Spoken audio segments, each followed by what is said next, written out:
Hallo und herzlich willkommen, greetings and welcome to Schichtenhauser, in the final stage of the final summer tournament. I'm the organizer of the summer tournament series, NightDarkWolf, and I'm joined by my ever co-host CoreData. Hey guys, how's it going?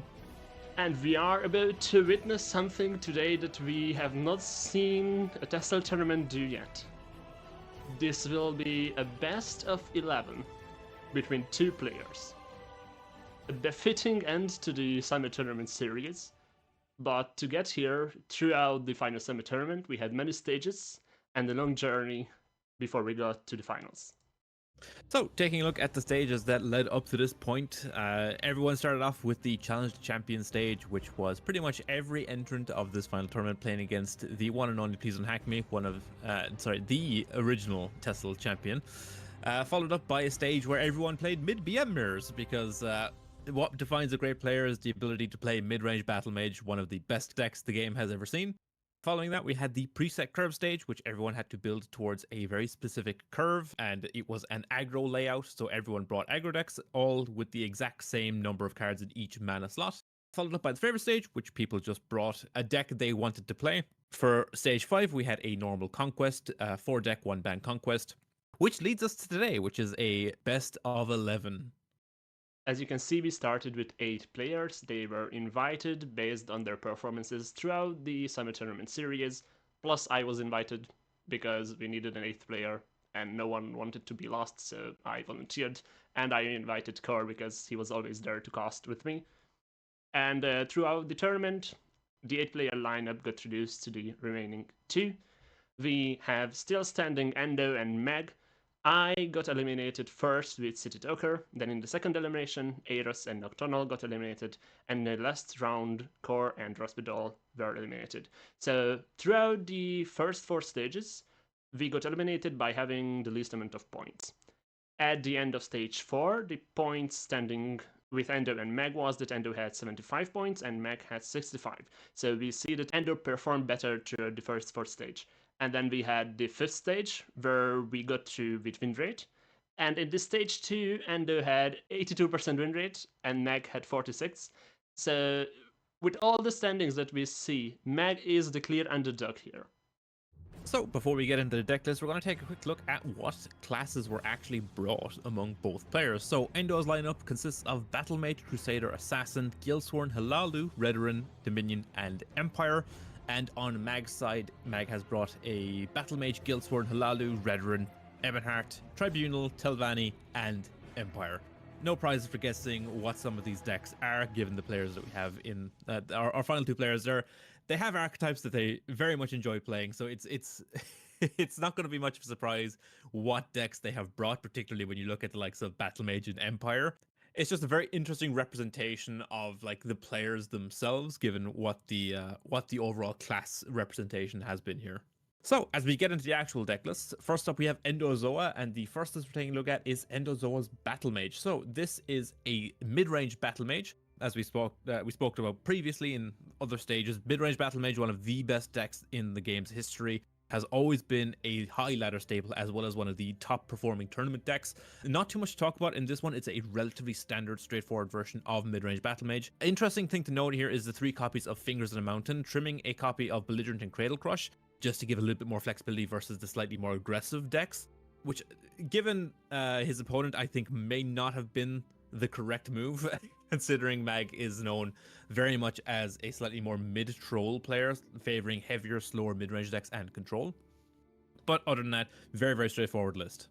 Next up, we have Aggro Crusader. This is a much more lower to the ground version of Crusader. Token Crusader, the yellow heavy version of the deck, generally aims to go a little bit longer, aiming to stack buffs and win through board control, whereas this deck is aiming to go incredibly fast, leaning on things such as Relentless Raider and Orc Clan Captain to make early board pushes, and ending the game with Divine Fervors and Mercenary Captain.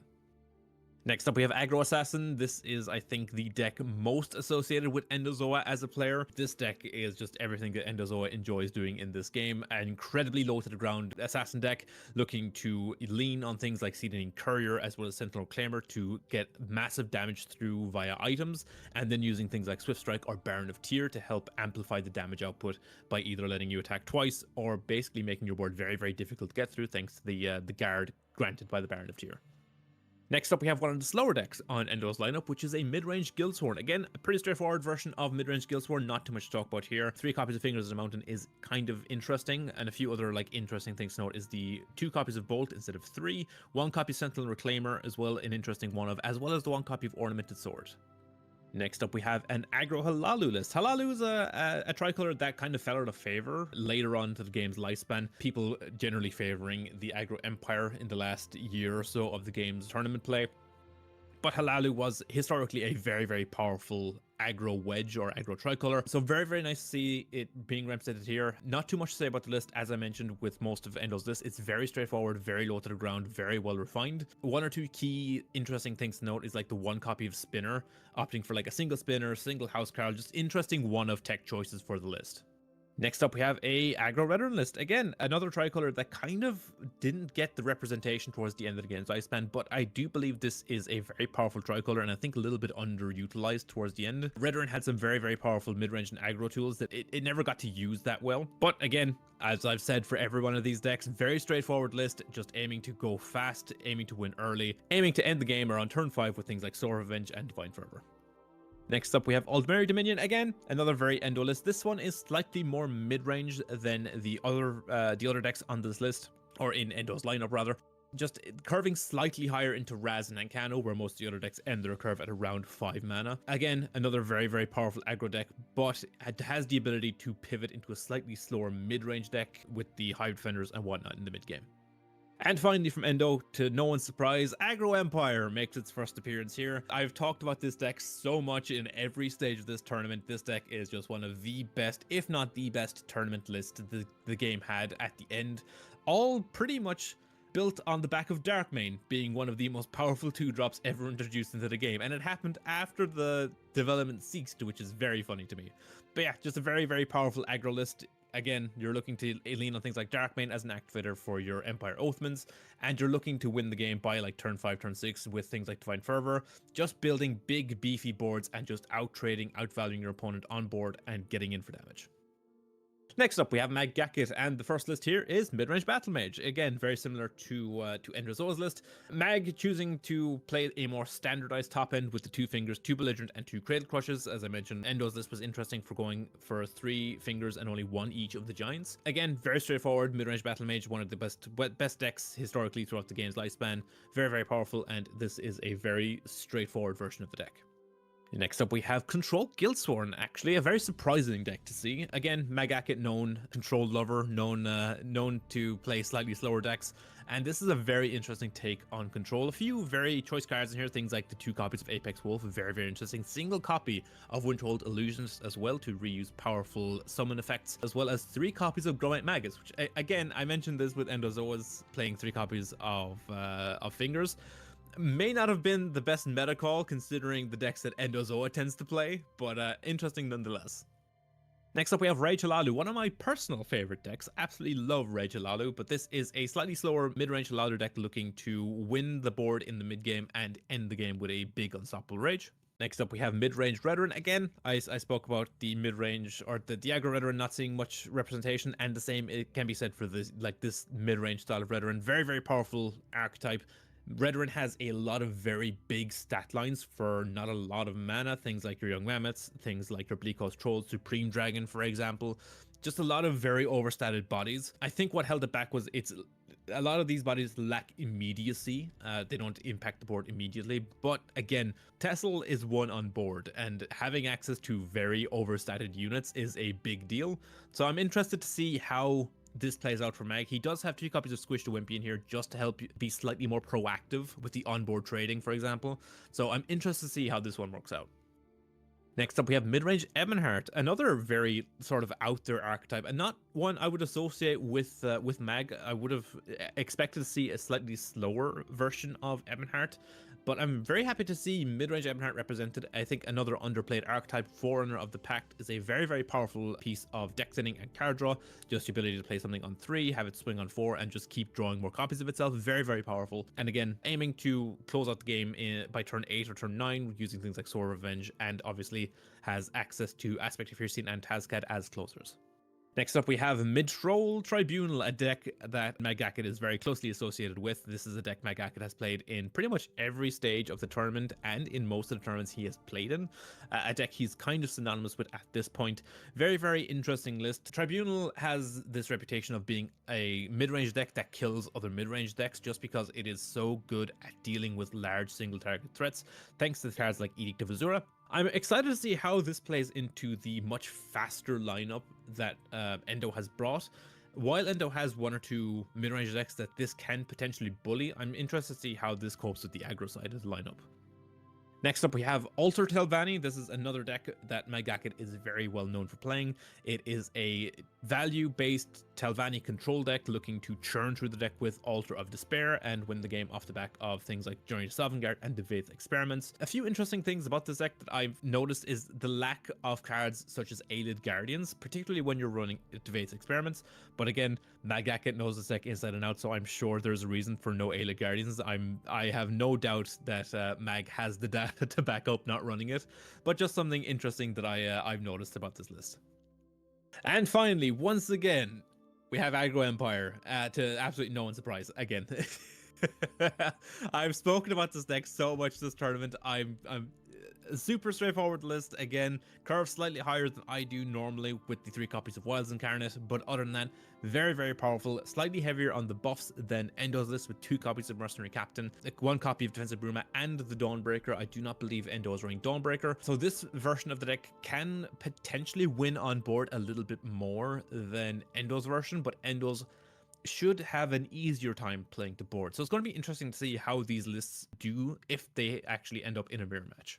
And now looking back at the lineups, we have Endo with the more aggressive 8 decks and then Mag with a more mid-rangey, sometimes controlly lineup. Who do you think Core will come ahead just looking at the deck lists? It's difficult to say, right? Because both lineups have merit, right? Endo, obviously, incredibly fast aggro decks, and then like 2 mid-range decks to back it up. Magacket, mostly control decks and a couple of mid-range decks as well. So it's really difficult to like say given how different the lineups are, but both have tools to deal with the other's decks. It's just a question of, do they draw the tools? Do they get the correct matchup? Because it's a best of 11. They're going to be playing. They have a lot of matches. They have a lot of potential matchups here. So it's going to be a case of, are they going to queue into the correct matchup for the given deck they're playing? It's much easier in a standard Conquest best of 3 scenario to kind of pick a deck knowing I have like a 50 or 60% chance of queuing into this deck's best matchup and securing an easy win. That is not the case here. So yeah, it's very difficult to kind of say who's going to be favored because a lot of it is matchup dependent and the matchups are much less guaranteed here. Yeah, in a normal tournament setup, the players are also evaluated based on what lineups they bring. If they can craft a lineup that they know what they have to ban with.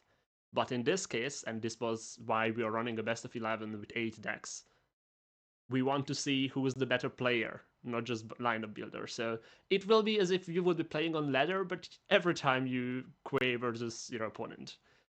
We have 8 decks, but we are running a best of 11, which means you have to win 6 to win the series. This means that you are able to ban 2.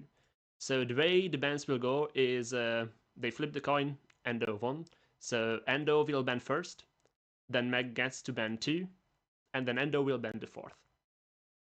So what do you think? What should the bans be? Again, it's so difficult because the decks are quite varied for the most part. It's difficult to pick like the correct ban, right?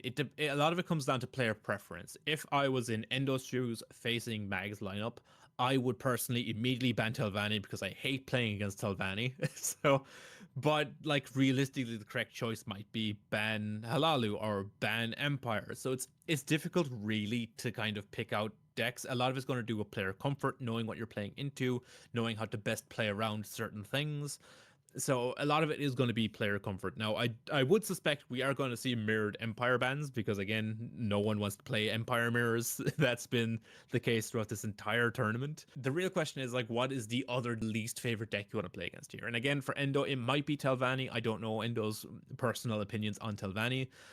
Because when you look at the rest of Mag's lineups, Telvanni is the deck that has the ability to just Telvanni you. They will just have the draw and beat you. Like Battle Mage, you can get under Battle Mage. The Ebonheart, you can probably get under the Ebonheart. The Guildsworn, it curves quite high. You might be able to get under that. Tribunal, we know, is very heavy. So they lose to a lot of very early aggression sometimes, which means you can get under that as well with like your fast assassin or your fast dominion. The Halalu might be tricky because like you're playing these fast flood aggro decks, and if your opponent does get to the point where they can just raid you and win, like it's not great. And the mid-range Redoran is a bit of like it's an unknown quantity, same with the pact in a certain sense. So it's difficult to really pin down the correct ban. If it was me, like I said, Empire and Telvanni would be the two things I banned from Mag's lineup. As for Mag's bans, Endo has brought a like 6 aggro decks that all play very similarly, which means it's going to be very difficult to ban those out because no matter what you do, you're going to be playing against some flavor of like blue, yellow, or like yellow, red aggro, just with a different ancillary color.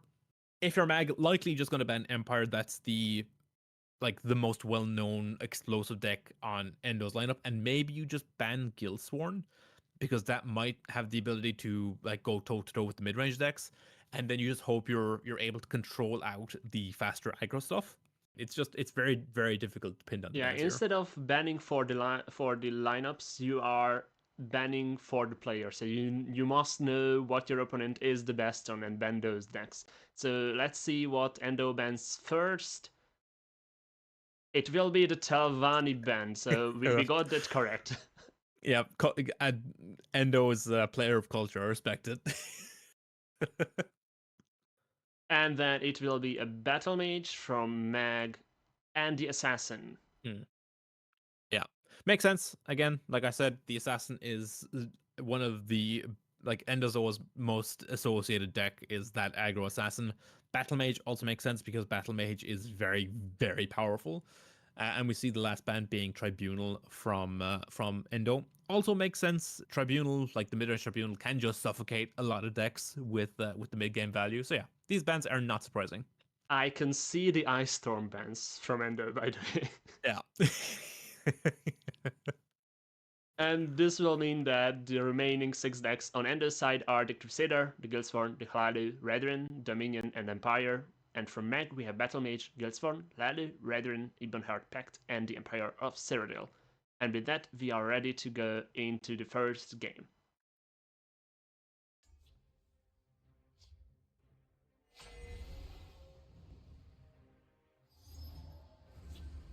One out In the of the game. possible 11.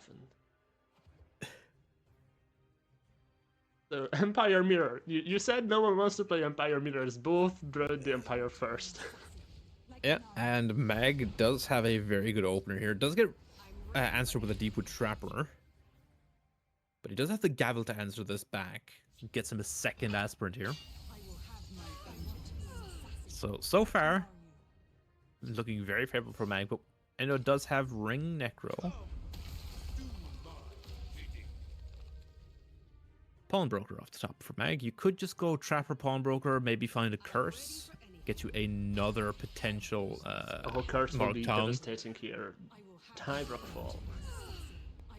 Not quite what Mag was looking for here, but these Aspirants are going to start accruing value slowly over time. Die Fall is a potential answer to a defenses later on down the lineup, which might let Mag push for lethal. I think you have to ring Cloudrust here. Yeah, I think it's Cloudrust on the 1-3 just to maintain your 3-3. Yeah, otherwise they will Moraktung Aspiranted, and you just lose so much tempo. You've already lost so much tempo because of the Slays. Eastmarch Crusader off the top. You could just ship to 2 creatures face here and draw. I don't think it's correct, but it's difficult. You could like double trade down this Cloudrust and just develop the Mammoth and the Suspect, which is what Mag's gonna go for here. It also doesn't break the runes, and it's still the early turns. It matters what's in your hand. As Endo finds a Darkmane off the top. We'll be unsurprised to see this Darkmane hit Shadowlane. Set up for an Empire Ultimate next turn. Just fires the Oathman here. Gives it Needs +1 the body. health. Yeah. Yeah, So the this is an problem is aspirant. the aspirant will just trade again. Yeah. These aspirants have been doing God's work for Meg here.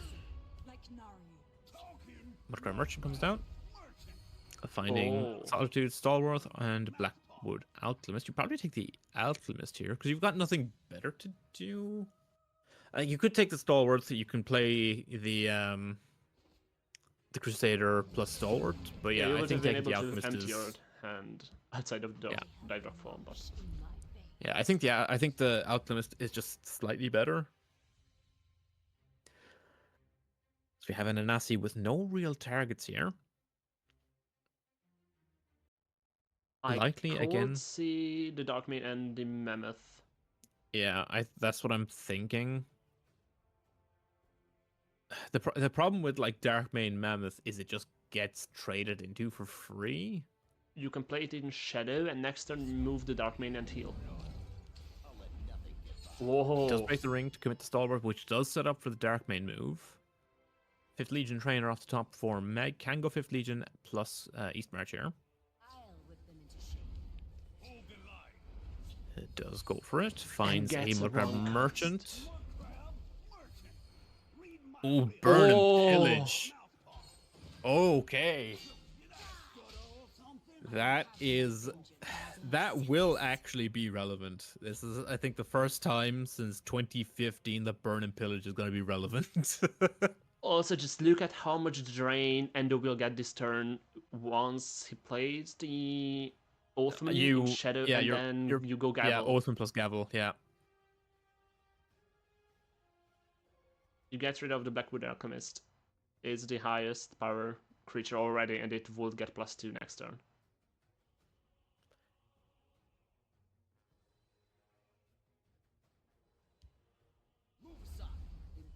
The thing is just it doesn't feel good leaving the Morag Tongue up.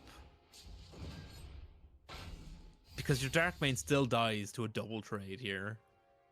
From the Suspect plus Morag Tongue Aspirant. Yeah, but it already healed effectively 12 because you get rid of the 5 power creature, and also 16 because of the double trade. Like, I think you're fine with that.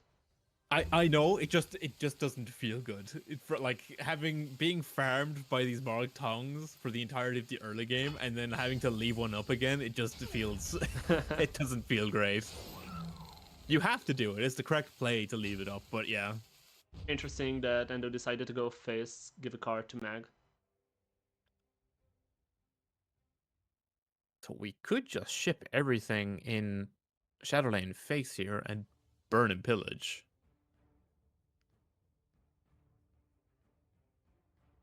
Can we? Maybe we can't. If you can break the next 2 runes, how much damage you have? 7, 8, 10, 12 damage. You're 1 damage. You're 1 short, yeah. Of playing the burn and pillage and just wiping the board. Yeah, that Darkmane swing. That's what's kept Endo in this.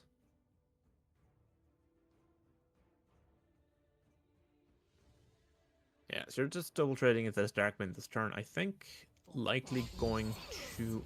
I think you still need to ship some of the Shadowlane damage phase, right? I think you just flood field lane here, ship the damage phase, force Endo or into a position where, like, basically just force them into a position where Burn and Pillage does something. Deepwood Trapper off the top. Trapper is not great here because, again, it just gets eaten by this Morag Tongue Aspirant. We also know that next turn is Burn and Pillage, anyway. I do believe Franz Lafitte can ping something for 1, right? If it's like waxed or waned. I don't know really which know version it is. Yeah, I don't know what Franz Lafitte does, I'll be honest. One of the ways is the +1/+1 to itself, and then the other one is the deal 1. But I don't know which is the Wax and which is the Bane. I will very quickly open up the UESP wiki. Try and figure it out.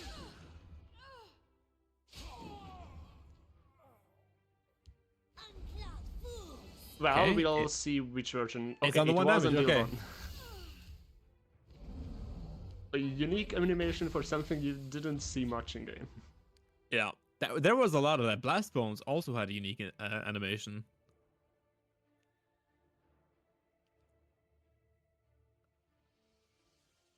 I was about to say who said we didn't see that much, but then I had to think what card Blessed Bones is.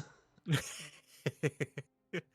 a 5-cost 3/1 with charge. And deals 1 or less gas to everything Yep, in that lane. correct.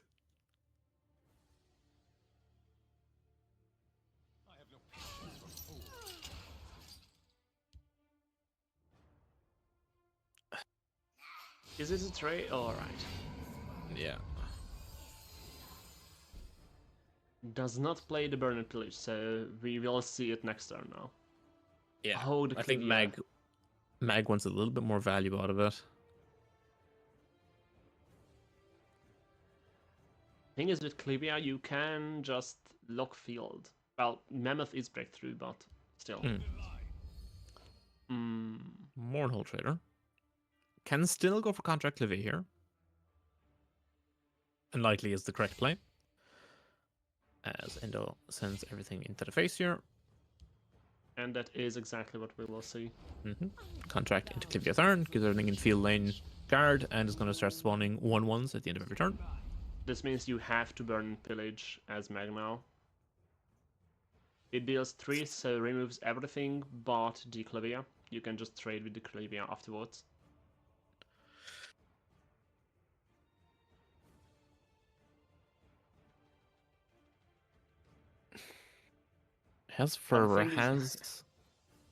He's got an Apprentice Necro. He can pull back a Deepwood Trapper. Like, I think you burn and pillage Shadow here.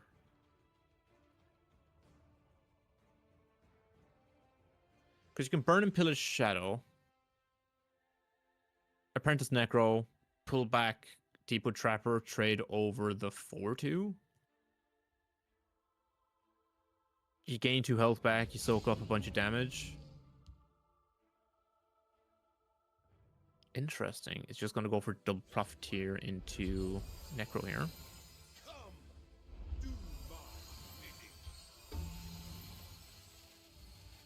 This is going to be the Deepwood Trapper. Is the heal enough with the Raz in hand? We have 10 damage in Shadow. Oh, that is exactly full with the top deck, I think. 10 damage in Shadow, 2 damage in field after Clivia trades. And Raz is 18. Yeah, for 6. It's exact use. Yeah.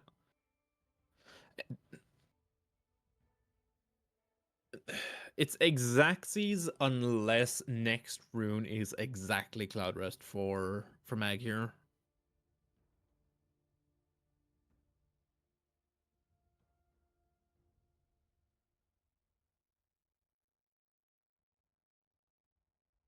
I assume Endo is currently looking at the deck list, just watching for the prophecy.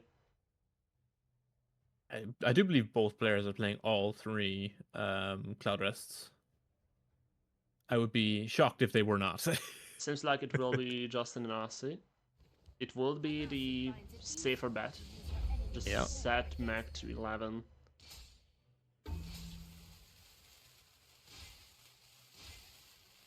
Or go face like this. Still works. Oh, yeah. Because the 4 damage from Raz was substituted with the 4 damage from Clivia here. Yeah. So Endo wins the first match out of the 6 needed to win in the final stage. We've seen the Empire prevail over the other one. As we're going to get Dominion into Guildsworn here. Magakid playing the slow control Guildsworn versus the mid-range or mid-grow Dominion on Endo side. Opening hand of Harpy, Baronzaya, and Channel Storm. Likely just going to see this full shipped, I would imagine. You want to be a little bit more proactive versus this Guildsworn. You know it's slow. Double Fell the Mighty and Douche Archer for Mag. I would imagine it's going to be pitched 2 Fells and keep the Douche. Full pitches from Mag as well. Gets back in Manticora, double fingers, and a Grey Viper Brigand. And so it does have a turn 1 play here with Midnight Trespasser, which is 1 cost 2/2. Felled up any off the top for Mag. Mag is going to be doing nothing for a couple of turns. Endo has the option of ringing out Discerning Thief. Does in fact go for it. Second Brigand off the top for Mag. See the first one developed. A Ward Crafter. Oh, Warcrafter. Might just be Seedanine. See, On Warcrafter, the- I think. Yes. Does go for the Pilfer first. Finish, Finds Shadow Shift. That goes well with Dune Smuggler. You could discard the Dominion Better Eve. I'm not sure about He's gonna ring Shadow Shift to move the Smuggler out of the way. Smother as well. Yeah. Oh, no, trades. Oh, yeah. Oh, alright.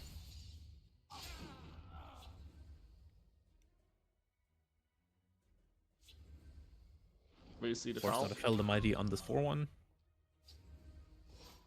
And the problem is that Endo is on a clock with the 2 fingers in Mag's hand. Yeah. Cloud Rest. I think you pitched a Shining Saint here. Yeah. Go for Ring Cliff Racer. Does do it. Oh. And Prophecy. Harpy. Prophecy Harpy. Locks down the Thief, cutting off Endo's card selection here. Casting time to remove the Cliff Racer. Trades in with the Dune Smuggler. Baron's Eye off the top. Very good top deck for Endozo, but it's not going to matter. This does get cleaned up by the first fingers. I do believe. No, not quite. Incorrect. 1 damage left, but it will be... Yeah, I mean, there's 2 more copies of fingers. And There's there is 2 a more third, yeah. fingers in the hand back here. You can double Seedanine and Warcraft if you want to. Goes for 1 Seedanine, finds a Cloud Rest. You pitch 1 Cloud Rest here, I think. Pitch the Warcrafter. Another Prophecy for Mag. A Oh. second Harpy.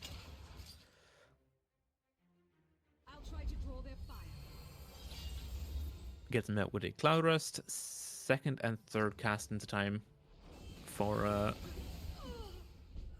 Mag need here. for it with the fingers. There is a bolt. Bolt.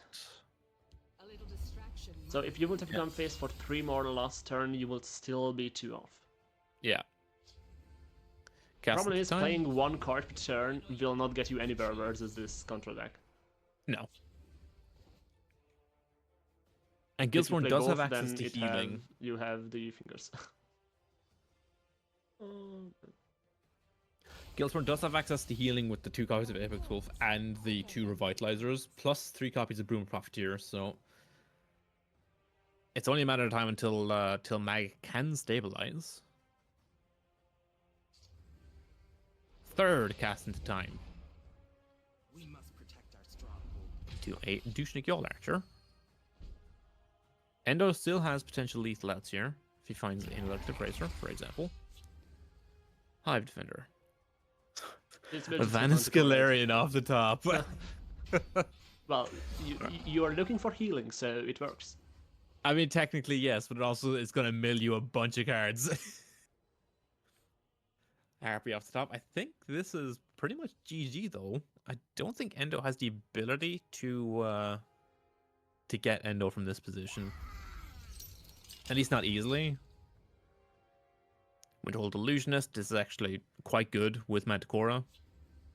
Also has the Dark Rebirth. Oh, Rebirth the Douchnik. He could have rebirthed the Brigand to draw 2, actually. Fervor off the top for Endo. Spirit of the sky, guide us. Chance Storm for Meg. I mean, you got to play the Vanis here. You gotta flex a little bit. The illusion mage is Goes for Illusionist. Huh, Pops removes Fervor. the pops Fervor here.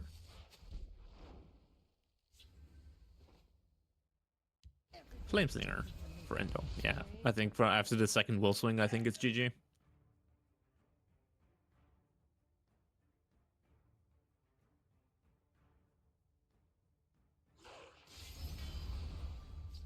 Oh, Anasi.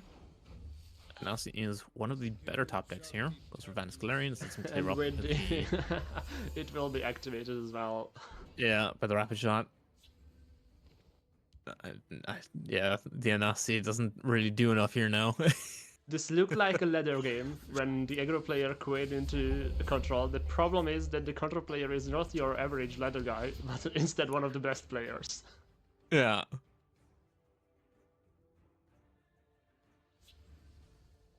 Felt the money, but now Mag has to, like, we're drawing 3 every turn. We're milling so many cards. Doesn't even go face for the damage. Plays it correctly, although it wouldn't really have mattered at this point. Yeah. And we have Yeah, conceded and Commando. yeah, writing's on the wall. Writing was on the wall like 2 turns ago, I think. The second wolf attack was, I think, it. But Mag ties it up. Both players 5 wins away.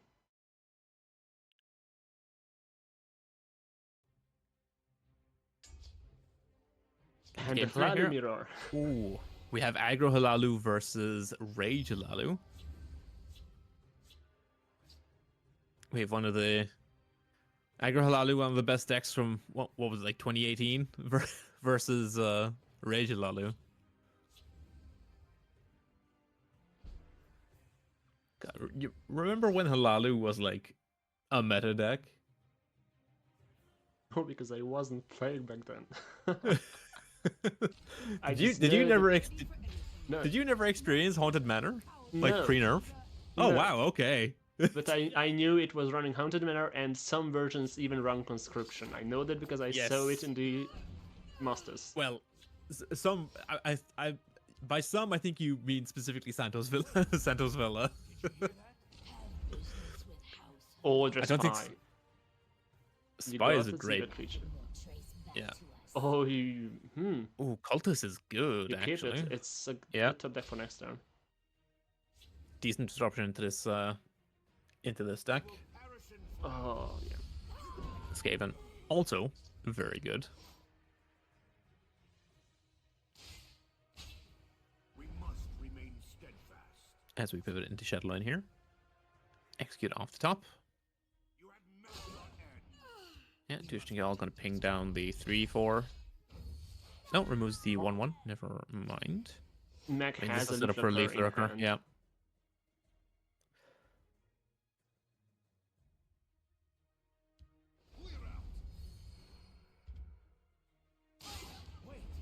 Yeah.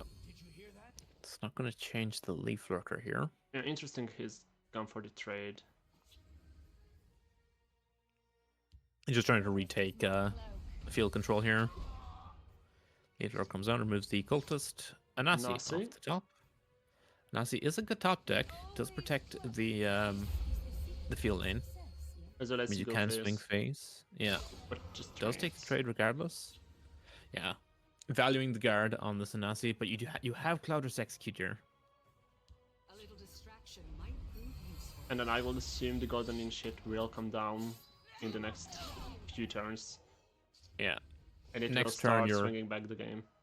I think next turn you're just playing Initiate plus Brigand and Field. Pass. Endo passes. Just drops a Supreme Dragon.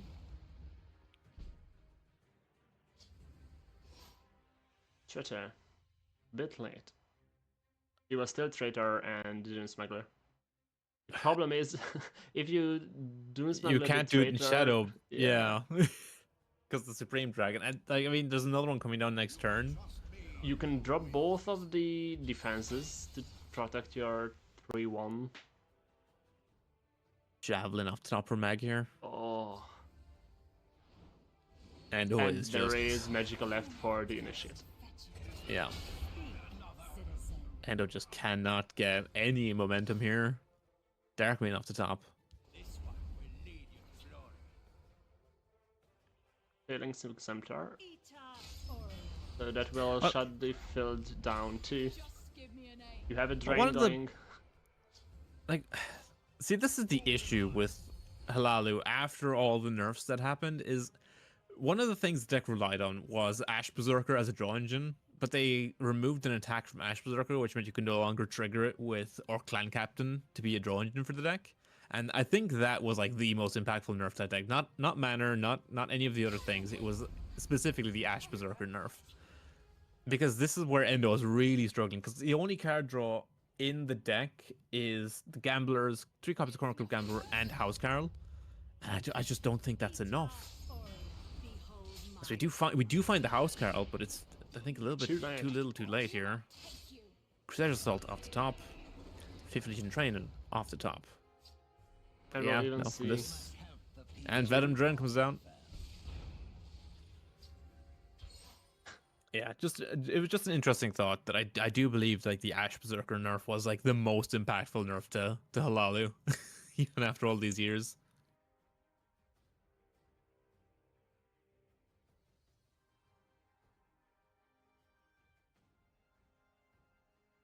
Like, yeah, there's They're just waiting for the concede. Yeah, there's nothing you can do at this point. You have 4 guards you can play, but like That gives you a turn, and that's that.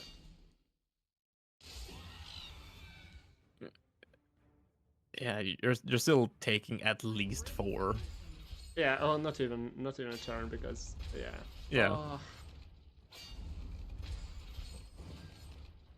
Yeah, but even if you survive, what are you doing, you know? Belligerent Giant off the top. For Mag, you can just bounce back the Trapper. Don't even have to... Oh, and a Rage. Why not? wants to rage. Yeah, oh, I mean, you have to. You're You're a rage deck. You don't win without rage. Exactly. 2-1 to Meg Gacket. Takes back the lead.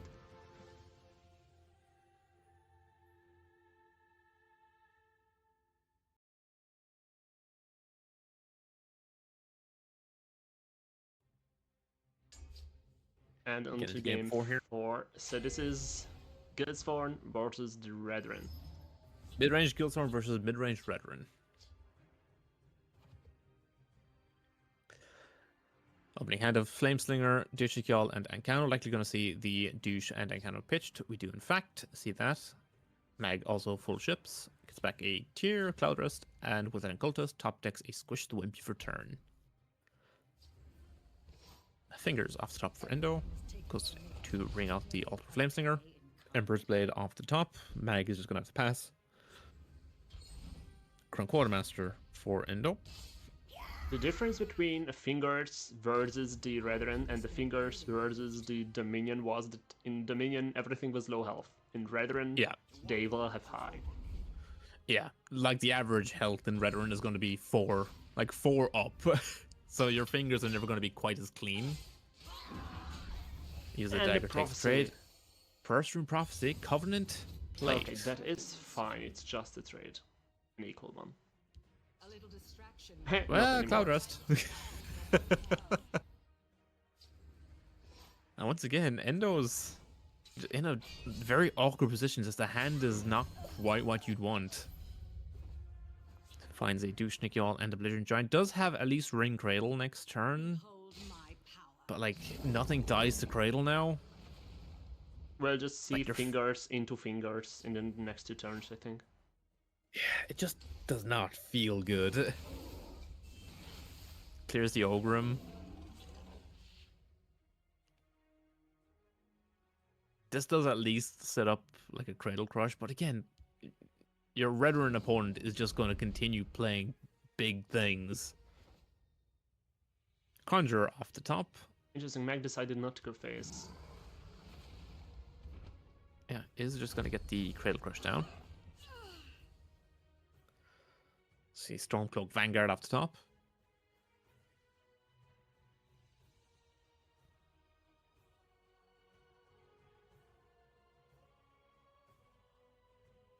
Bone Weaver I don't think does anything just Not yet. yet. You've not had any doubles die. Like you could make some kind of squish play, but I don't think it's worth it. Just gonna take the trade, probably develop Emperor's Blade plus Young Mammoth here. Just go for stats in play. Belligerent Giant again, not great at this board because no matter what you do, you're leaving means to remove the giant.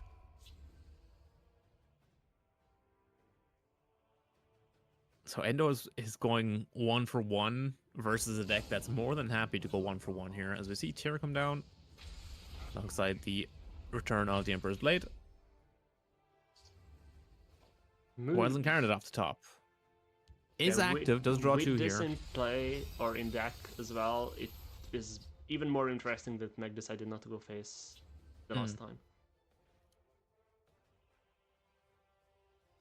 This could be the thing you need to outscale Meg's hand with 1-for-1 Yeah. trades.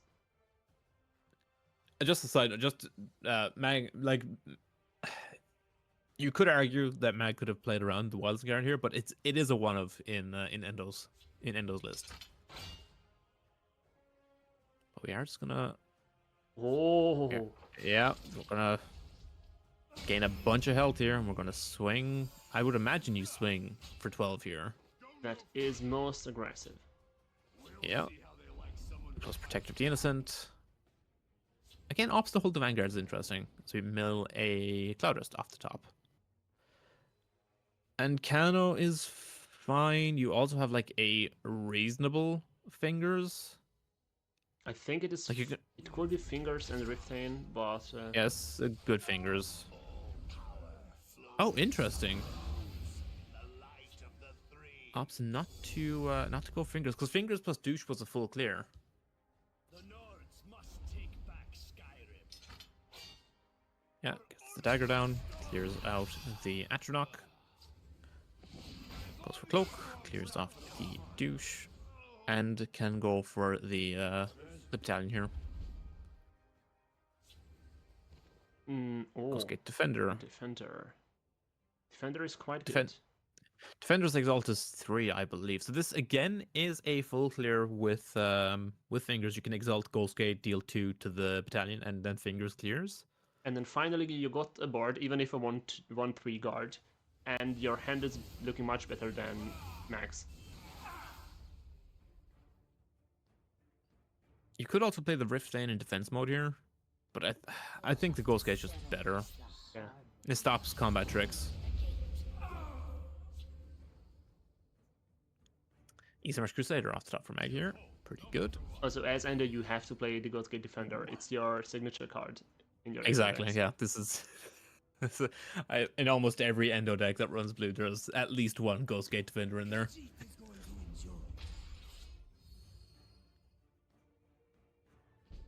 Yeah, no targets for the Bone Weaver, just playing it for stats. And Channel Kano Storm. and Channel Storm clears the board. I mean, you could Encano the 4-2.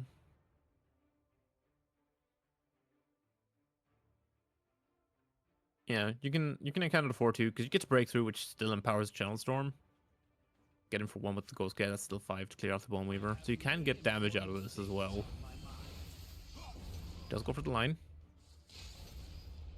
Just pushing that little bit of extra damage. So we have Cloudrest off the top. Is playing Cradle Crush in Shadow just for the body. I'll try to draw their Follows up with the Cloudrest as well. Hive Defender.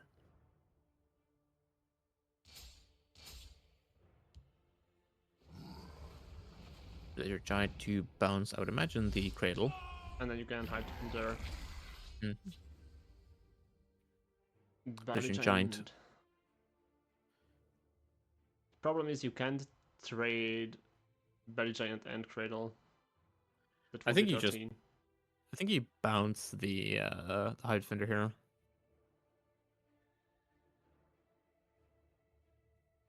Are you dead next Or- turn? 7, 5, 12, 13 damage from any If you're player. not bouncing Hive Defender, or you're not bouncing Belligerent, you're going for trade Cradle Crush and then Skin Hound the Cradle Crush to force the trade with the Belligerent Giant.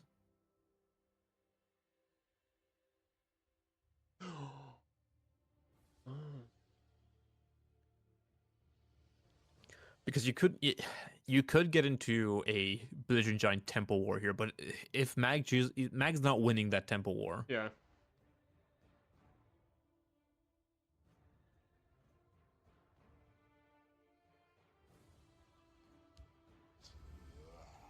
It will be a Belly Giant. And Does just send back. wishing for the beat. Yeah, Skin Hound. But this is Endo gonna has get a Seidanin, that's 3 damage. Sentinel Sentinel Reclaimer, Reclaimer. 4 damage. Another 4. Yeah. 7 Quartermaster +1, 8 damage from hand. There is 6 in the field. It's 13. You need 3 Plus more. 2 breakthrough. And there is only 2. Well, I mean, you also have Fingers as a potential source of breakthrough, right? Correct. 1, 2, 3. Can you do everything here? Well, You cannot. something useful. You can Can. skip. You can skip both. Yes. Yep. Perfect.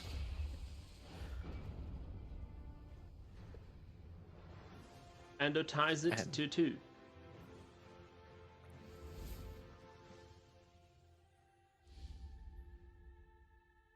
It was a very close back and forth game. Just 2 mid-range decks throwing haymakers at each other. Let's get into game 4 here. And it is going to be Mag running back the Empire aggro and Endo on the aggro veteran list. Ooh, opening hand for Endo looks very good. Opts to pitch the Crusader. Keeps the Scout or keeps the Windkeep rather. As Mag goes for turn 1 Morehull Trader. There's nothing scarier in this game than seeing a turn 1 Morehull Trader. Oh, the skill scimitar on the Windkeep will... Oh no. It won't be good. Not anymore. Yeah. Well, I mean, you can still sim the Scout. It doesn't feel good, but it's an option.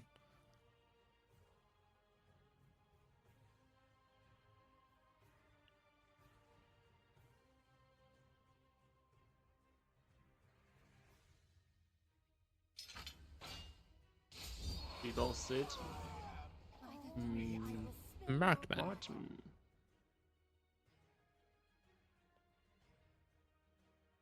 I think you just play the marked man here. This is the best opportunity to play because you really don't want to be paying 2 for this at like a later point in the game.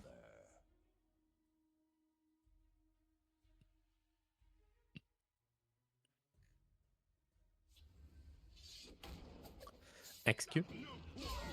Ag into an Empire Recruiter. Offload the Assassin off the top. Develops the Mammoth plus the Imbued Argonian. The good thing with the Argonian would be that you could deny the Pilfer, but there is an Oathman in max hand. Yeah, this is a very clean Oathman here. We will see the trade with the agent and then go face for 3 with the Recruiter. Yep. Gets the 1/1 in the opposite lane.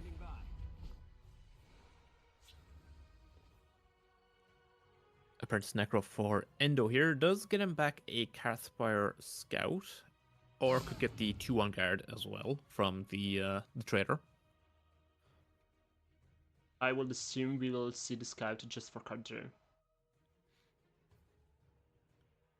These aggro mirrors can be the most grindy matches. Yeah.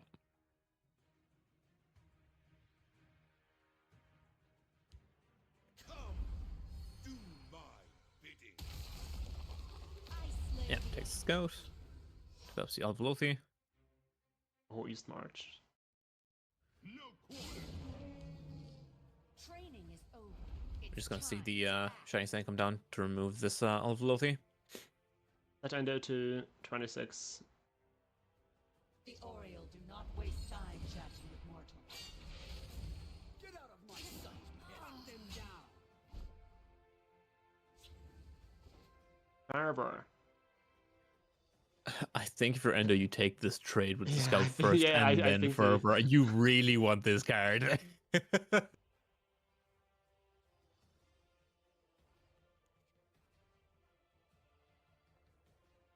Thing is, if you fervor, then Does Meg go for cannot fervor. trade over your 4/4. Yeah. Dawnbreaker off the top for Meg. Hendo can Meg can trade with the 4/4. Come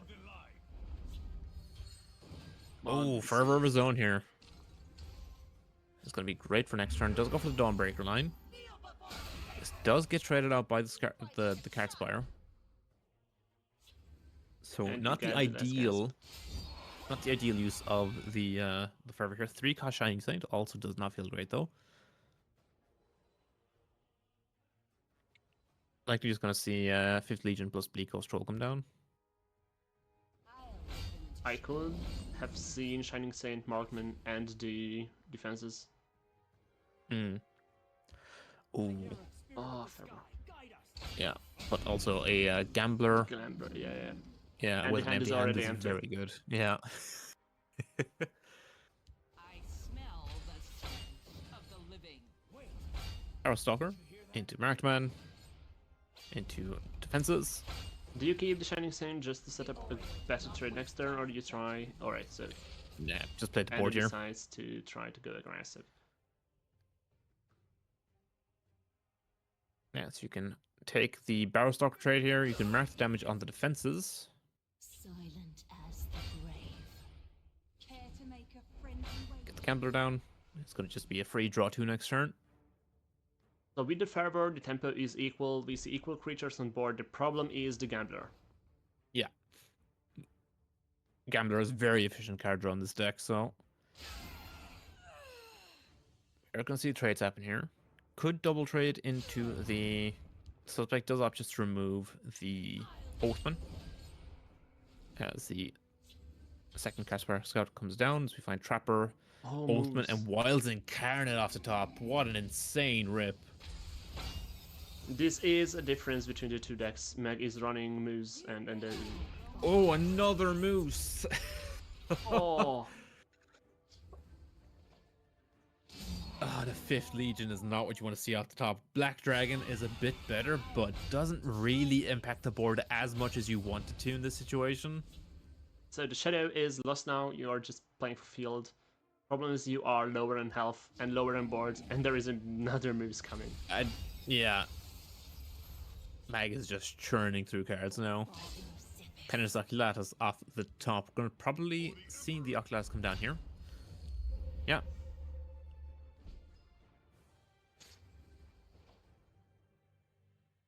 Mag maintaining the 3rd Moose in deck. Find Emperor's Blade off the top. Cliff Racer is a very clean answer here to this to the Riftain. Chooses to trade on board here. Goes for Mudcrab. Fine. Ooh, Easy. Tiki Take Reverberating. Yep. Into Oathman. And then you go face next turn. Yeah. Yeah, cause, well, yeah, I mean, you just ship it now. You set him to 7. A little distraction might prove useful. It sets him to 11, so you're still attacking. You're not breaking the second rune, though. Merchant off the top for Endo. Does get him 2 cards with the workshop. Could go for Flaming Breath. Doesn't do enough. Don't think anything dies to the Flaming Breath thanks to the fervor right now, but does take it just in case. And a Mage's Trick. I'll tell you why playing the Agronomist Workshop was a mistake, because then you can't red deer.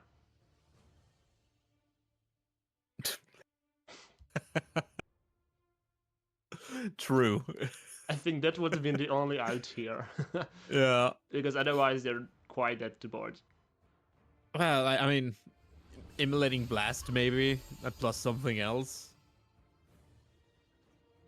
We can Necro back a 1/3 guard. I don't think it's good enough though. Not to this board. There is just the full field lane. That's the problem.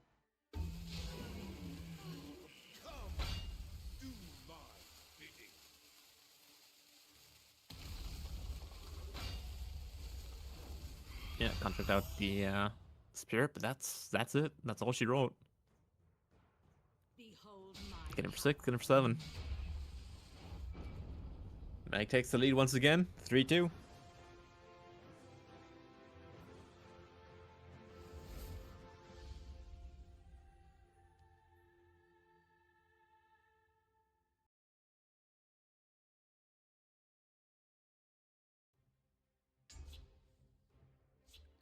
Beginning game 6, we're gonna have Battle Mage versus Aggro Crusader.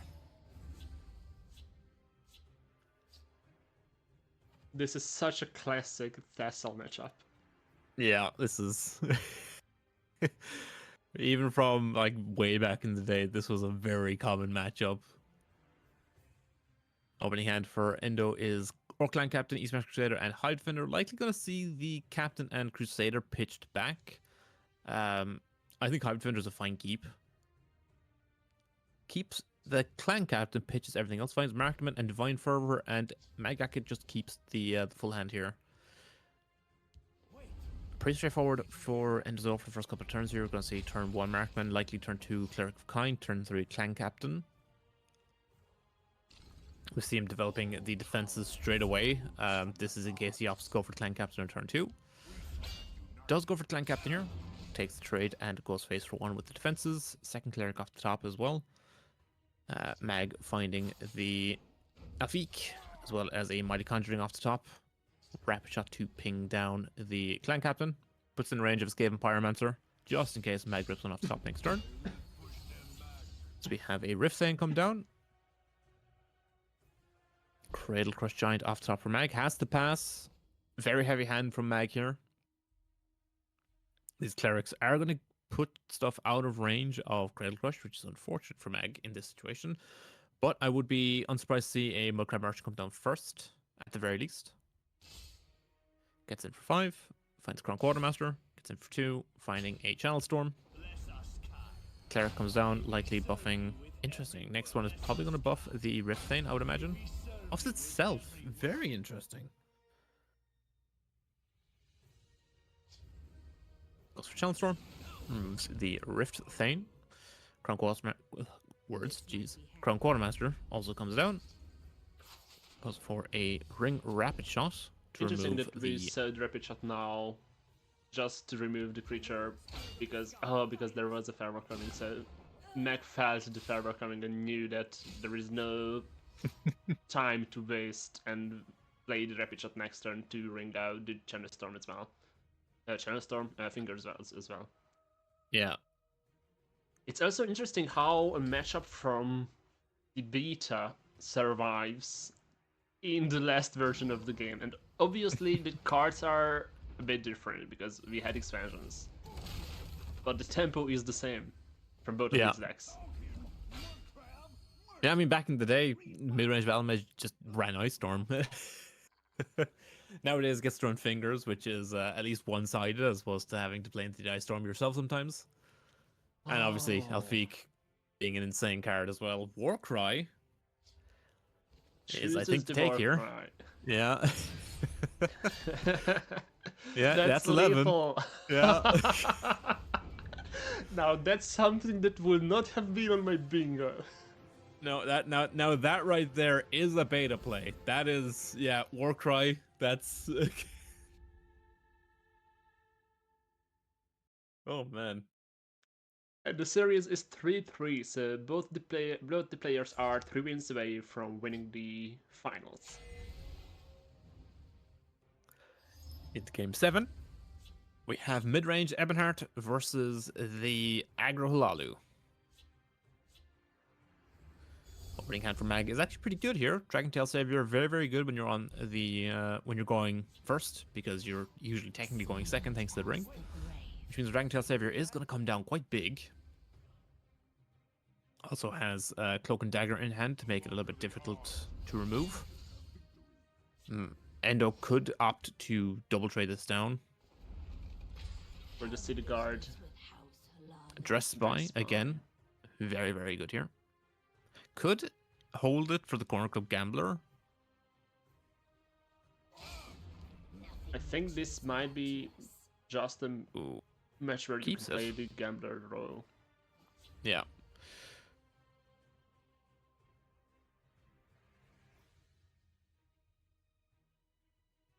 Mag likely considering cloak plus skin down here. Build his own hive defender. This is gonna get immediately punished by the Earthbone in the hand of Endo though. There we go. Pop the ring. Play the spinner. It's the best play. Yeah. The forest will not suffer your presence. I could even see a double trade because it's favorables. Ah,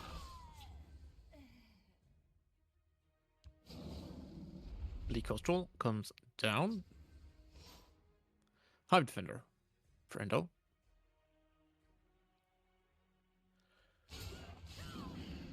Double trade. Okay, interesting.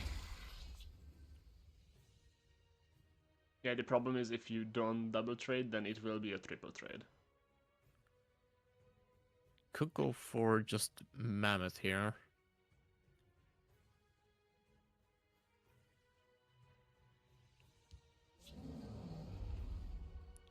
I think you hold the dagger for the sharpshooter's plot. It doesn't. Very interesting. I mean, I guess you can play the gambler next turn to activate the plot regardless. So it's not like, again, also one of the reasons I do not like Lalu sharpshooter.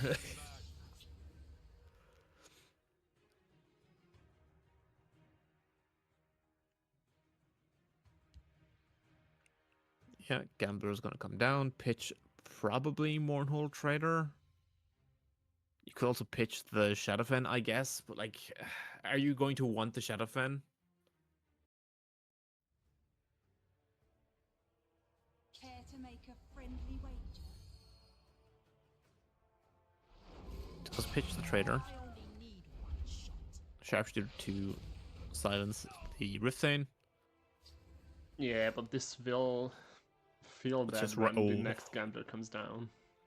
rapid shot trade into the gambler with the tube one.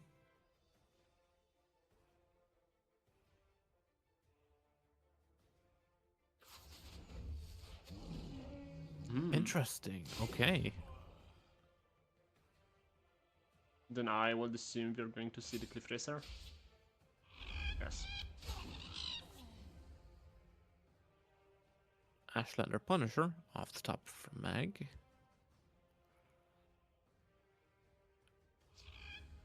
And Cliff Racer. You take the trade, yeah. Get your contract out Gambler. Gambler goes in Shadow, I would assume. Yeah. Oh, To make a friendly Goes wager? field with a pitching, probably the Punisher. Or the Dreamer. Is considering the Shadowfin here. Does go for the Shadowfin. Interesting. alright. So in the Drew card draw, so it is not sure if the the Gambler will be playable because you have Yeah, the ring. perfect.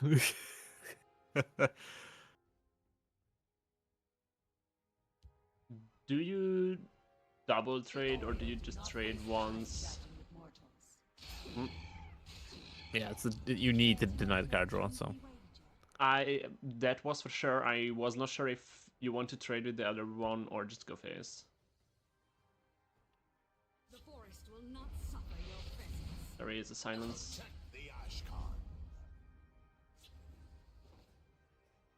Cloud Rust off the top is great here. As you favorably trade over this Punisher. I'll try to draw their fire.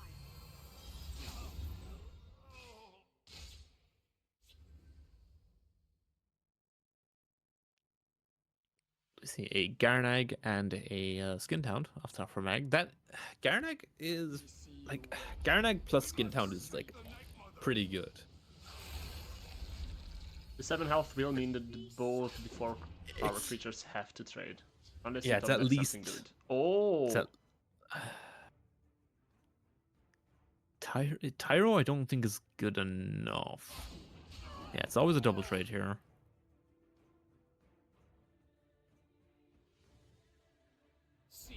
Like you can Tyro into the Skintown, hits you with a 3/2.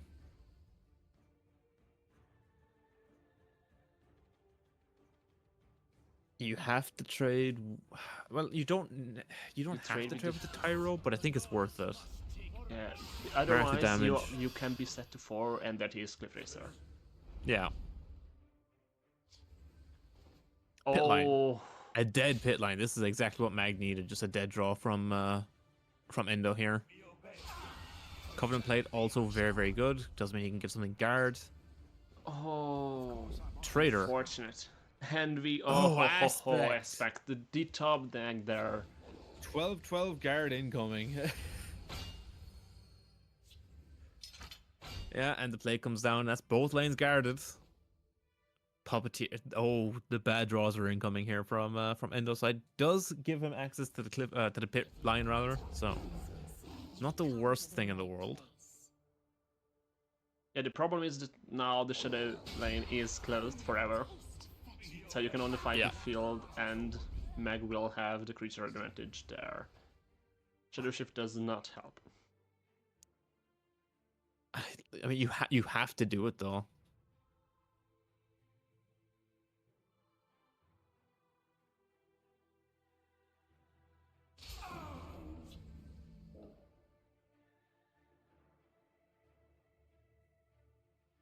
A dark omen for you. Foreigner of the Pact off the top for Mag here. Oh, 5 consecutive turns of dead draws does this. yeah. Earthbone off the top as well for Mag here is potentially relevant, considering that Endo's going to want to play into Shadow Lane. I mete out the tribunal's justice.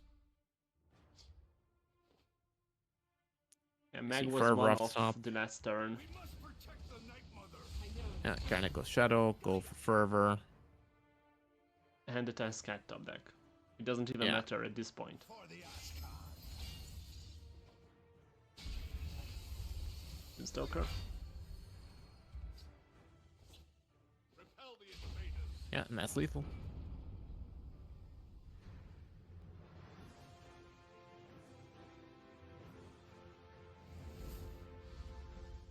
This match deserves some silence at the end. So close, Yeah. but could not close out. So we Yeah, go Mag to was the next match. Yeah, Mag just able to turn the corner. When Meg still has the battle mage up.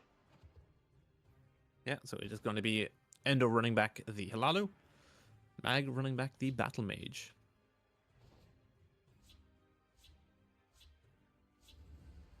Opening hand for Mag looks a lot better than the previous one. As Endo finds the turn 1 Mortal Trader off the top, is going to get answered with a Harpy here. Watch yourself now. Interesting, Mag just goes for the Warcrafter straight away.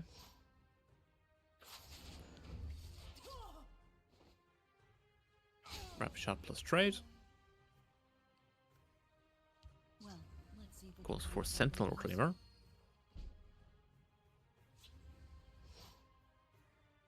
Cultist off the top for Endozoa. I would assume we'll see the move. Yeah. Do you hit before or after the move?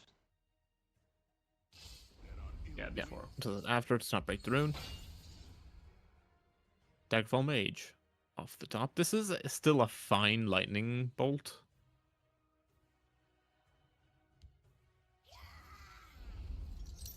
Ooh. Goes for Harpy and Warcrafter.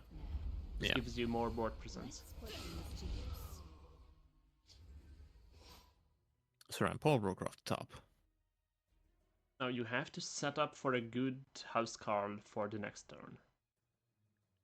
Yeah, I mean, you're Dunestalkering anyway out of Shadow Lane here, I think. Of course, for Pawnbroker. Oh, that's the Oh, it's the worst one.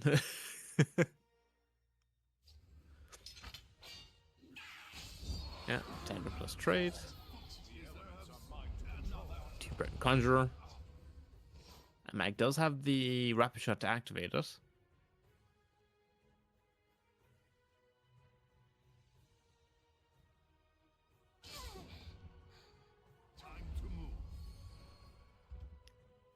Does Dunestalker to move the cultist, goes for Pitching Gambler, the pitching intuition. the... Yeah. Second wrap shot off the top from Mag here. Interesting that the Gambler ran Shadow, or did you know there will be a 5/5 card there?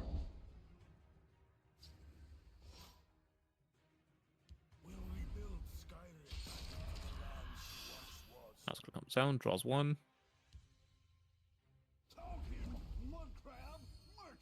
Hmm. Apprentice. Yeah, you take the cheap one, yeah. Take straight, go for Ring Rifthane or Ring Apprentice here. Does go for the Rifthane. The Apprentice will not have been active yet.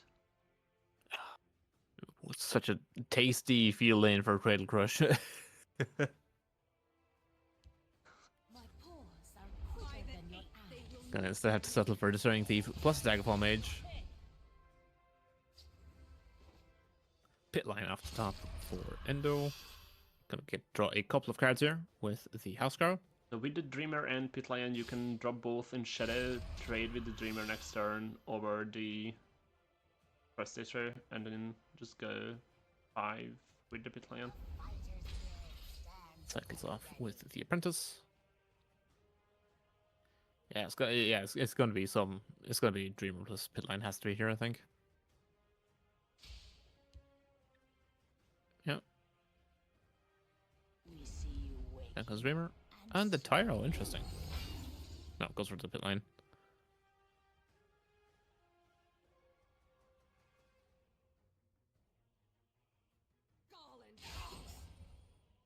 Yeah, Mag gets to do some clearing up here in Field Lane. Yeah, the thing is, there is an Incarno. So if Mag wants to, the Dreamer or the Pit Lion could be shut down. Reserves of Fingers and double Rapid Shot. It seems to me that this will be the play then. Just a single. Alright. 1, 2, 3 over the Pit Lion and the 15. Harpy can shackle down the Dreamer.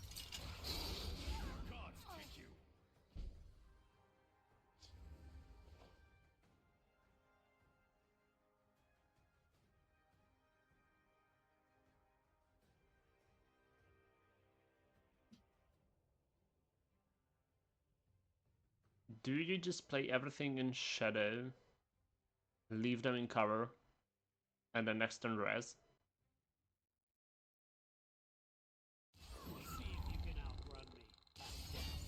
Interesting. Goes for Taro. And yeah, I think you commit everything else to feel. Or it splits lanes. Okay. The Tyro does die to Tome, and Endo has just drawn the Warcrafter for this Conjurer. So we can see like Warcrafter Conjurer. We can Rapid Shot the Dreamer, trade, and then trade with one of the. Oh, this also works, I guess, with the Warcrafter. Yeah, Tome. Let's trade So with many Tyro. options. Warcrafter gives you another 5/5. Yeah. 4/4 over 3/4. You are taking 3 from the Rift Thane here, so you can develop the Raz now. You can go Raz, Pawnbroker, and Shadow trade over the Atronach. You hope for the cards to get rid of the Breton, but it's just a Maple Shield.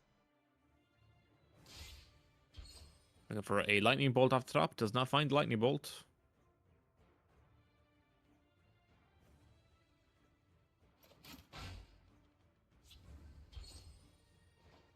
Time Conjure. It gives you breakthrough. Question is if you will have time to do the breakthroughing in 2 turns. Cradle Crush is presenting a problem here.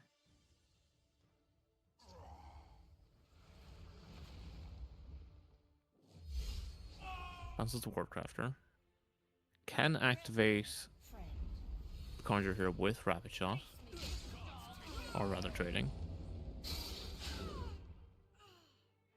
Trades over. And just pass. Yeah. Yeah. Another Pawnbroker. Trade. Cradle Crush. Pawnbroker. Just has to shut down this Conjurer. Finds Suppress. To be is going to surprised, you commit. can try to go for lethal next turn. The question is if Mac has lethal. This is 10, 17, 19, 22 damage. Plus Ancano is 23. 27. 23 on board. And Yeah. Kano is 28. Yeah. It's just a question of whether or not he hits any disruptive prophecies here.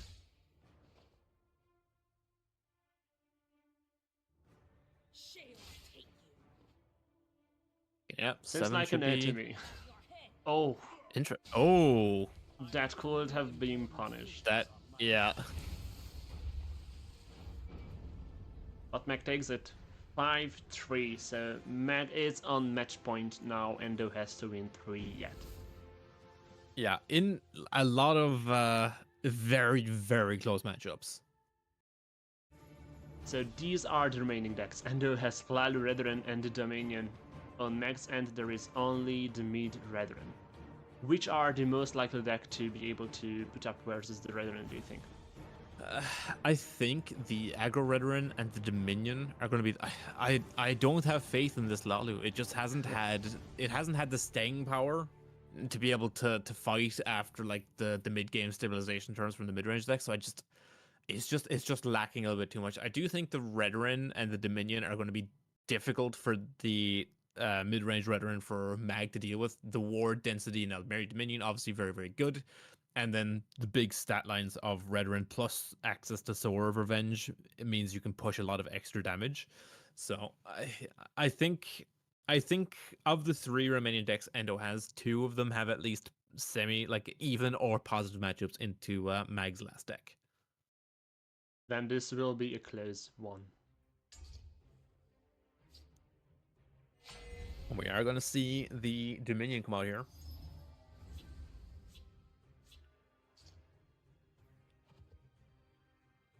Opening hand of Ghost Gate. Quartermaster and Cliffhanger pitches the Ghost Gate, and the Cliffhanger gets back Challenge Storm and almost Flameslinger. Opening hand for Mag is Stormcloak, Vanguard, Skint Hound, and Young Mammoth. Top decks a Dragentail Savior for turn. And Quartermaster gets answered by the Stormcloak Vanguard. Gonna see a Flameslinger. Nope, sorry. Moral Trader come out. Did not see the top deck Trader on turn 1. Gets answered with a Young Mammoth. But it won't be enough. The Yes, it gets answered by the Channel Storm. We do have Ring Battalion here, though. They still get answered by Steel Dagger, but you still give your opponent a 2-1 doing this. Okay, you have the Defender, you have the Battle Statted. I could have also seen you just play the Flamesinger because it is boarded, but this was better use of your resources. Yeah. Oh. Cloudrust off the top does potentially save this Discerning Thief from a counter trade next turn. But Ghost Gate is going to let it get through. Yeah, interesting placement on the Ghost Gate here. But Mag can go for Skinned Hound. Can also go for Assault. The Skinned Hound here is very good. Yeah. Place the Skinned Hound in Shadow because you have Cradle. Yeah, also top decks the Vanguard this turn, which is very good for the Ghost Gate next turn just to take the trade. The Oriole do not waste time. Chinese Sign comes down. Let's Endo take the trade into the Skinned Hound, thanks to removing cover. I'll try to draw their fire. Develops Cloud Rest for tempo.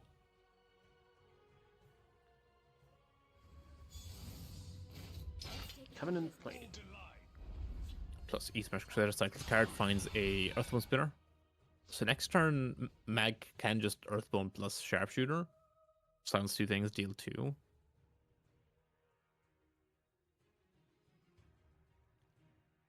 You could bolt, you could spend the Seedanine here. Neither feels really good. Yeah. Alright, just bolt and Flamesinger then.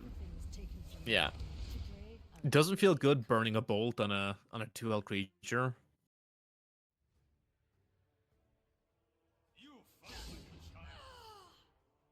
Oh, the squish. Yeah, you can squish to Looking clear at it. the... Yeah. You could also Halalu Sharpshooter the... Oh, just goes for the Ogrim here. Oh, the Elgrim is a mistake here. The Sadanin will help to trade evenly. Or favorable because of the ward. Though you spent a creature. Let's see. You need 20 damage yet though, and your hand is a Swift Strike, and Mech has a full hand. Yeah, we have the Sharpshooter for the Flameslinger. Does present a trade next turn as well. And Soul Revenge, obviously one of the most powerful cards in Tassel. Single-handedly made Warrior viable, pretty much. Do you play the Swift Strike before the Pawn Broker and hope that you get suppressed? Otherwise you lost anyway. Business with House Halalu. Yeah, I don't think it's worth burning the Swift Strike just for the plot activator. They missed their shot. You will Yeah, takes trade. Vanguard comes down, to clear off to 0-1. Mammoth's gonna come down. This is where the Brethren really gets into its groove. Let's see the East March. East March finds Ancano. Oh, on your side. Cradle Crush. I fight with the fervor of the wild hunt. Probably just gonna see Spinner trade. and then Cradle. Yeah, Cradle's pretty good here. Yeah. I Here's the don't lane. think... There is nothing, nothing No, here there that isn't. would help. You can get rid of the Cradle with Encano. You are still living up 2, 3, 7, 10 damage. Meg needs to find 2. Third spinner off the top.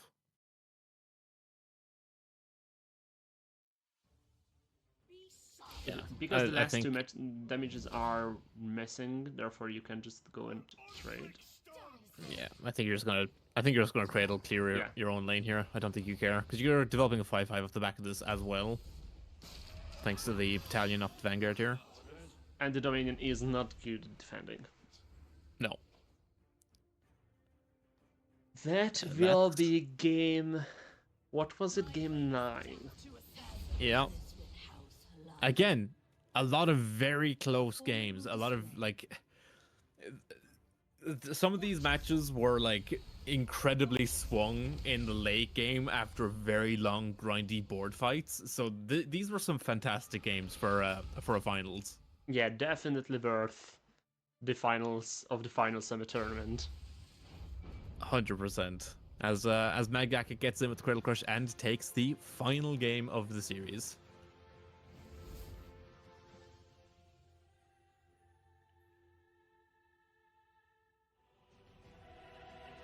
And that makes it a 6-0. So the only player left standing is Magacat, who will be the champion of the final summer tournament.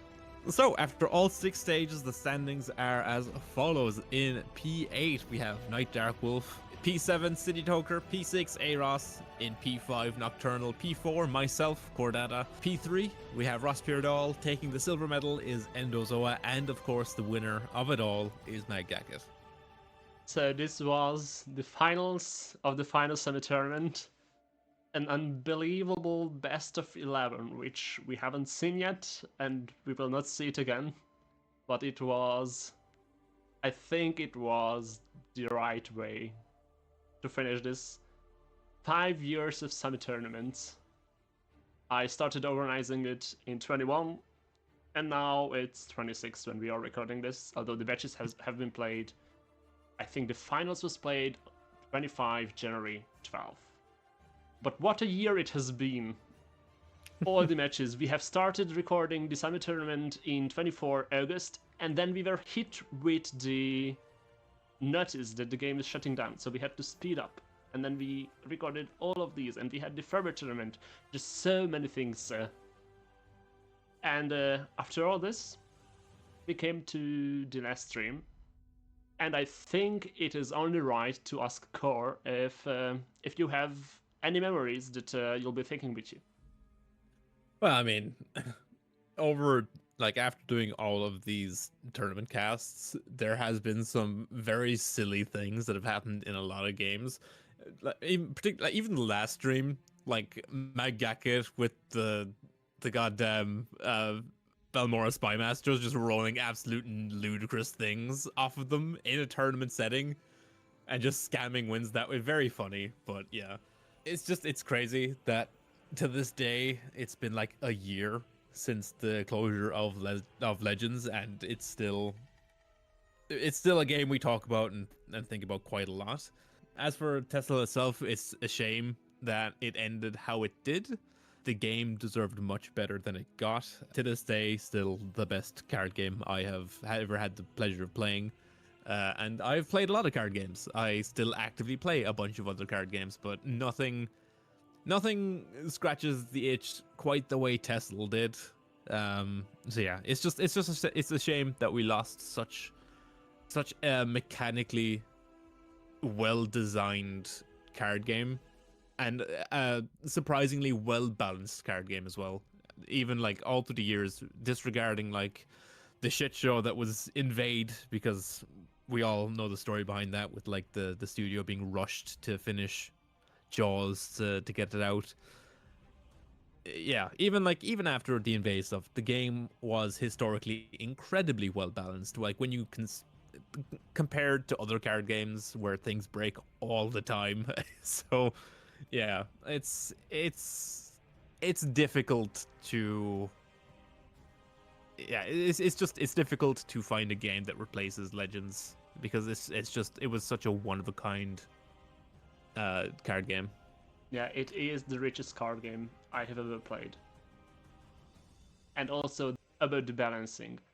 Just the fact that we have seen an aggro crusader versus a mid-range battle mage today shows how well the game was balanced, because in any other card game you will not see closed beta decks 4 years later in the highest tournaments.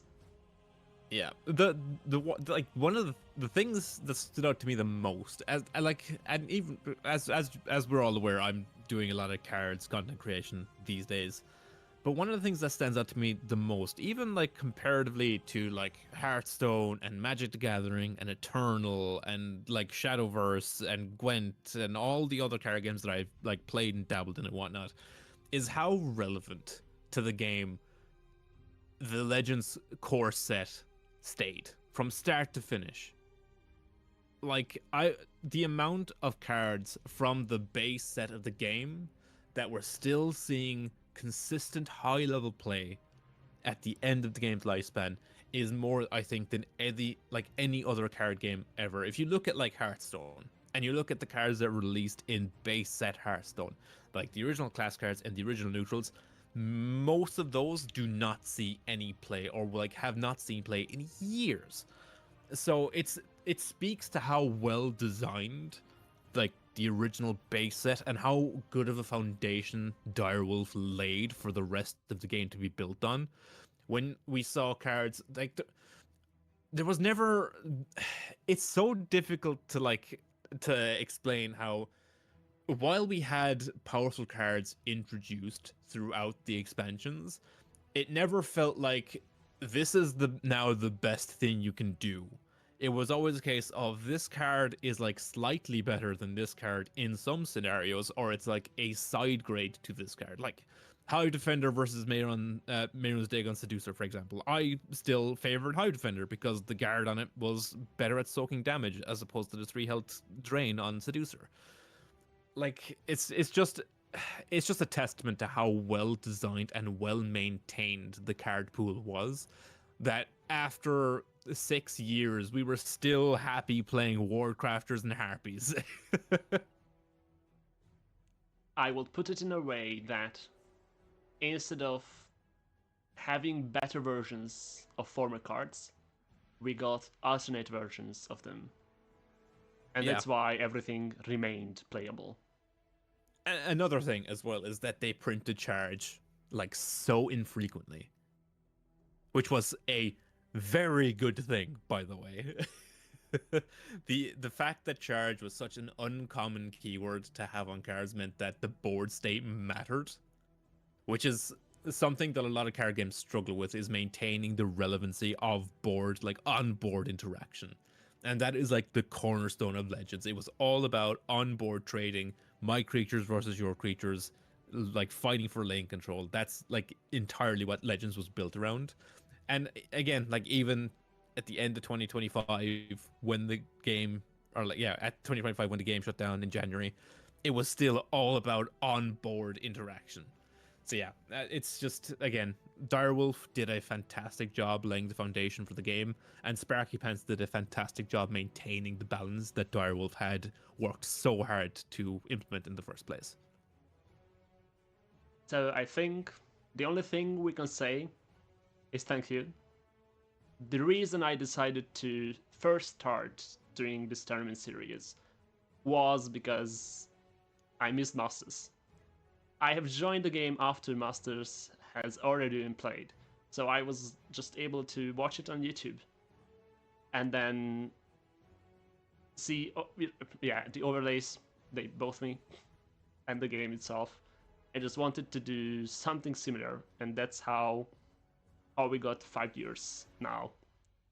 So, as closing section of the final stream of the final semi tournament, let's just hear the names of our champions throughout the years.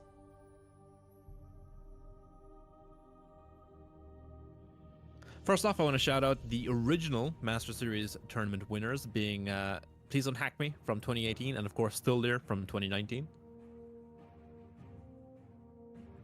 And then we have the winner of the first semi tournament, Warlock. First place in the second summer tournament, Nocturnal. Dark Horse of the third semi tournament, Complete Idiot, aka City Talker. The victor of the fourth tournament, Ross Peardahl. Champion of the Fairway tournament, I Like Pasta. And the last player standing in the final summer tournament, Mag Gackett.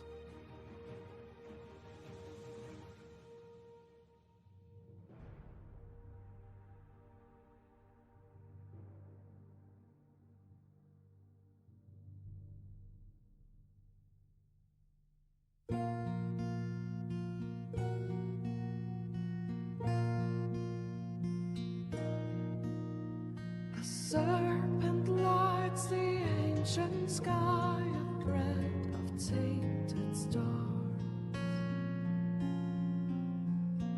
Evil stirs, and in its wake the souls of mortals sway. And sorrow reigns over fields of red, and spirits pace through the shadows cast by their graves. These are days and nights of venom and blood. Heroes will rise as the anchors fall. Brave the strive, reclaim every soul that belongs to the beauty of dawn.